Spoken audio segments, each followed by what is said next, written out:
നിങ്ങൾക്ക് വേണ്ടതെല്ലാം ദൈവം തരും. എല്ലാം.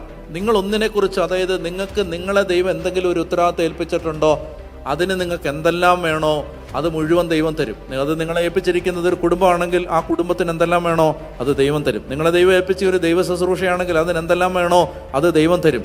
എല്ലാം നിങ്ങളുടെ ജീവിതത്തിനും ഭക്തിക്കും ആവശ്യമായതെല്ലാം ദൈവം പ്രദാനം ചെയ്യും. എല്ലാം. എപ്പോഴാ?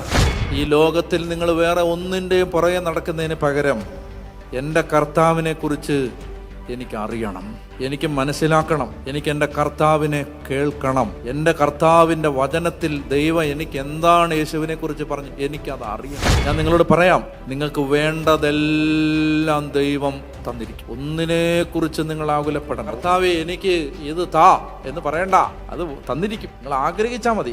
ഇത് ഈ ആഴ്ച ഇത് വേണമല്ലോ, അത് കിട്ടും. കാരണം എന്തറിയാമോ? ഏറ്റവും നല്ലതിൻ്റെ പിന്നാലെയാണ് നിങ്ങൾ ഓടുന്നതെങ്കിൽ ബാക്കിയെല്ലാം നിങ്ങളുടെ പിന്നാലെ ഓടും. നിങ്ങൾക്ക് കടബാധ്യത ഉണ്ടാവും, ദാരിദ്ര്യം ഉണ്ടാവും, കുഞ്ഞുങ്ങളെ ഓർത്ത് നിങ്ങൾ ആകുലപ്പെടുന്നുണ്ടാവും, നിങ്ങൾ പല കാര്യങ്ങളെക്കുറിച്ച്, ബിസിനസ് തകർന്നതിനെക്കുറിച്ച് നിങ്ങൾ വിഷമിക്കുന്നുണ്ടാവും. ഞാൻ പറയാണ്, ഈ പ്രധാനപ്പെട്ടതിലേക്ക് വരിക. എല്ലാം തന്നോളും, ഒന്നും പേടിക്കണ്ട.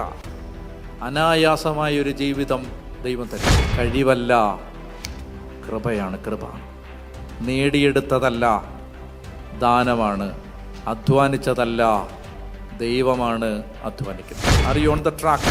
എനിക്ക് നിന്നെക്കുറിച്ച് മാത്രം അറിഞ്ഞാൽ മതി എന്നൊരു ദാഹം എനിക്ക് തരാം.